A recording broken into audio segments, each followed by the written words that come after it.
నా జుట్టు ఎన్ని సార్లు ముడేసినా అది అస్సలు ఆగదు. పోనీ రబ్బర్ బ్యాండ్ పెట్టుకుందామా అంటే అది కొంచెం సేపటికే జారిపోతుంది. ఇలా రోజు నా జుట్టు నాతో ఇదో రకమైన ఎక్సర్సైజ్ చేయిస్తూ ఉంటుంది. ఇదంతా కాదని జడేసుకుంటే అది కూడా కొంచెం సేపే. జుట్టున్నోళ్ళ కష్టాలు ఇలా ఉంటాయండి బాబు. పొడుగు జుట్టు ఉన్నంత మాత్రాన దాన్ని మెయింటైన్ చేసుకోవడం చాలా కష్టం. అదే షార్ట్ హెయిర్ ఉందనుకోండి, మంచిగా నచ్చినట్టు కావాలనుకున్నప్పుడు ఎక్స్టెన్షన్ హెయిర్స్ యూస్ చేసుకోవచ్చు, లేదనుకున్నప్పుడు షార్ట్ హెయిరే బాగుంటుంది. అలాంటి వాళ్ళకి 2 ఆప్షన్స్ ఉంటాయి. కానీ పొడుగు జుట్టు వాళ్ళకి ఓన్లీ పొడుగు జుట్టు మాత్రమే. షార్ట్ కావాలంటే షార్ట్ అవ్వదు కదా, పర్మనెంట్ చేసుకోవాల్సిందే. సర్లేండి, ఇంకా నా జుట్టు గోల్ అయితే పక్కన పెట్టేద్దాం. నమస్తే అందరికి, వెల్కమ్ బ్యాక్ టు ఆ యూట్యూబ్ ఛానల్ హర్మ వ్లాగ్స్. మా ఛానల్ ని ఫస్ట్ టైం ఎవరైనా చూస్తూ ఉన్నట్టయితే ప్లీజ్ సబ్స్క్రైబ్ ఆ ఛానల్. అదే విధంగా మా ఛానల్లోని వీడియోస్ మీకు నచ్చినట్టయితే please like, share and comment also. అదర్గా మన ఛానల్లో పోస్ట్ చేసిన వీడియోస్ అప్డేట్స్ మీకు రావాలనుకుంటే నోటిఫికేషన్ కోసం please press the bell icon. నేనైతే ఫ్రెష్ అప్ అయిపోయాను అండ్ మా వారు కూడా ఆఫీస్కి వెళ్ళిపోయారనమాట. సో హరా లేచేలోపు ఇంట్లో పని అంతా కంప్లీట్ చేసుకుంటే తర్వాత అది లేచినప్పుడు దాన్ని హ్యాండిల్ చేసుకోవడమే ఉంటుందన్నమాట.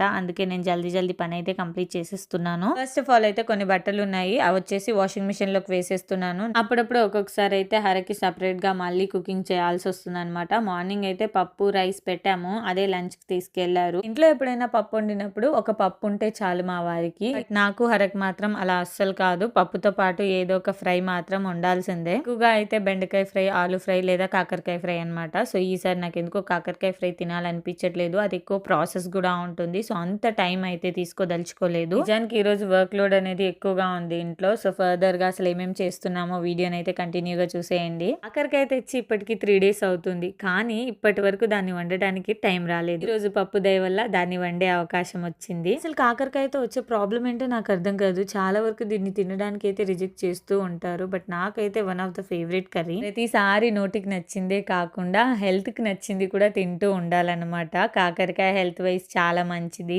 ఇంట్లో నా కూతురు హరకి మాత్రం ఇదంటే చాలా ఇష్టం. అది ఫ్రై వైజ్ అయితే ఎక్కువ తింటూ ఉంటుంది, బట్ నాకు కర్రీ లేదా ఫ్రై ఎలా ఉన్నా పర్లేదు. ప్రెసెంట్ అయితే దీన్ని కర్రీ చేసుకుందామని అనుకుంటున్నాము. ఇదైతే చేదు ఎక్కువ, తెలిసిందే కదా, అందుకే ఫస్ట్ ఆఫ్ ఆల్ అయితే మొత్తం పీల్ చేసుకున్నాను. అదంతా నీట్ గా క్లీన్ చేసుకొని ముక్కలుగా కట్ చేసి పక్కన పెట్టేశాను. ఒక 2 ఆనియన్స్ తీసుకున్నాను అనమాట. సో ఆనియన్స్ ఎక్కువ వేస్తే చేదు అనేది కొంచెం బ్యాలెన్స్ అవుతుంది. తర్వాత ఒక కడాయి తీసుకొని ఆయిల్ అనేది కొంచెం ఎక్కువ పడుతుంది అనమాట కాకరకాయ లేదా ఫ్రై లాంటి కర్రీస్ లో. పోపు వేసుకున్న తర్వాత ఆనియన్ మంచిగా ఫ్రై అయిపోయిన తర్వాత కాకరకాయ వేసేయాలి. దాంతో పాటు కొంచెం ఉప్పు వేసి మంచిగా ఫ్రై చేసుకోవాలి. అది కొంచెం మగ్గిన తర్వాత కారం, పసుపు వేసి దాంతో పాటు టమాటా, కొత్తిమీర కూడా వేసేసాను. కొంచెం సాల్ట్ సరిపోయిందో లేదో చెక్ చేసుకొని అది మగ్గిన తర్వాత స్టవ్ ఆఫ్ చేసేయడమే. చూడండి, చాలా ఈజీగా అయిపోయింది. నేను నా 7th క్లాస్లోనో 8th క్లాస్లోనో ఫస్ట్ టైం కుకింగ్ చేశాను. నేను ఫస్ట్ చేసిన వంట కూడా కాకరకాయే. వంట అయితే అయిపోయింది, ఇంకా గిన్నెలు కూడా కొన్ని ఉండే అనమాట, కొన్ని కాదు చాలానే ఉన్నాయి. సో అవి కూడా క్లీన్ చేసేసాను. ఇంకా నెక్స్ట్ హర కోసం సపరేట్ గా కుకింగ్ అని చెప్పాను కదా, అయితే దానికంటే జొన్న రొట్టెలు కావాలనుకుంటా. మేడం గారు జొన్న రొట్టెల్ని కర్రీతో కాకుండా పాలల్లో వేసుకొని తింటారనమాట. సో ఇప్పుడు అది కావాలంట,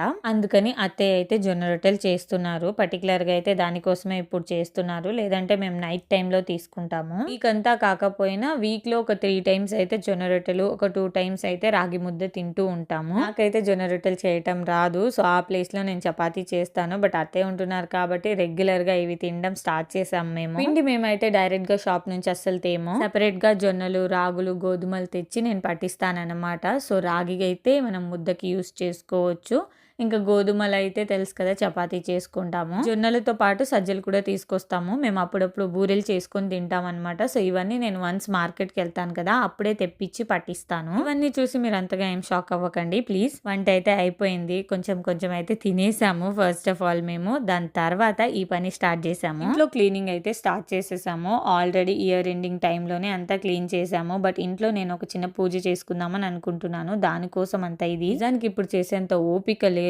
ఎందుకో ఈ మధ్య అయితే నా హెల్త్ ఊకే ఖరాబ్ అవుతుంది అబ్బా, ఊకే సిక్ అయిపోతున్నాను. ఎందుకంటే ఇంట్లో వర్క్ కూడా అంతే ఉంది, అస్సలు రెస్ట్ అనేదే ఉండదు. చెప్పే మాటలు 100 ఉంటాయి, అసలు ఇంట్లో ఏం పని ఉంటుంది, ఎప్పుడు చూడు బిజీ ఉంటారు అని అంటారు. అర్థం కూడా కాదు, పోర్ట్రైట్ కూడా అలానే ఉంటుంది అనమాట. అసలు నా ఇంటి పని నీ ఇంటి పని ఒక్కటి ఎలా అవుతుంది చెప్పండి. అందరిదేంటో నాకు తెలియదు, కానీ నా ఇంట్లో పని నాకు మాత్రం చాలా ఎక్కువగా ఉంటది. సో నాకు ఇవన్నీ బ్యాలెన్స్ చేసుకుంటూ చేయాలి అంటే కొంచెం కష్టం, బట్ నేను మేనేజ్ చేస్తూ వస్తానన్నమాట, బికాజ్ నాకు తప్పదు. తప్పదు. ఇప్పుడు నా హెల్త్ కొంచెం బాలేదు. అయినా నేను చేసుకుంటున్నాను కదా! సో, నేను బాగున్నా, బాలేకపోయినా మా ఇంట్లో పనులు నేనే చేసుకోవాలి. పక్కోళ్ళొచ్చి ఏం చేసి పెట్టరు నాకు. ఈరోజైతే లిటరల్లీ నేను హాస్పిటల్‌కెళ్ళొచ్చాను. నాకు జా ఇన్ఫెక్షన్ వచ్చింది. సో, నేను ఎక్కువగా కూడా ఏం మాట్లాడలేను.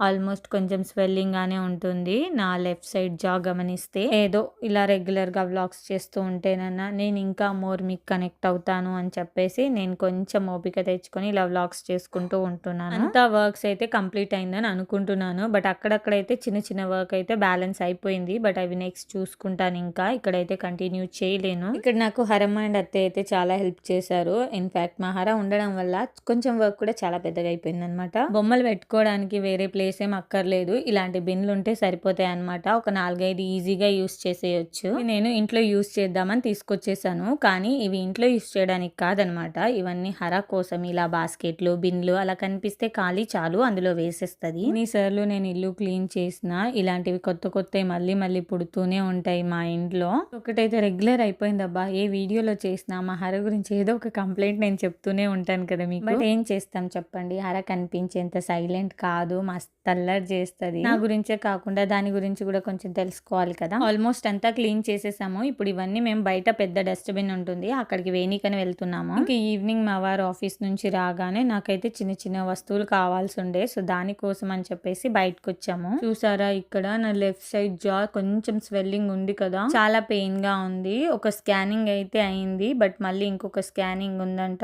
చూడాలి అసలు అందులో ఏమొస్తుందో. పూజ కోసం అని చెప్పేసి బ్లౌజ్ పీసెస్ ని తీసుకుంటున్నాను. సో ఇంకా ఈ వీడియో అయితే నేను ఇక్కడికే ఎండ్ చేసేస్తున్నాను. ఫర్దర్గా ఇంకా మంచి మంచి వీడియోస్తో మళ్ళీ మీ ముందుకు వచ్చేస్తాను. ఇప్పటి వరకు మన ఛానల్ని చూస్తూ ఉండండి. ఫస్ట్ టైం ఎవరైనా చూస్తూ ఉన్నట్టయితే మర్చిపోకుండా సబ్స్క్రైబ్ కూడా చేసుకోండి. మంచి మంచి వీడియో అప్డేట్స్ మీకు రావాలనుకుంటే don't forget to press the bell icon. మళ్ళీ కలుసుకుందాం నెక్స్ట్ వీడియోలో. అప్పటి వరకు బాయ్.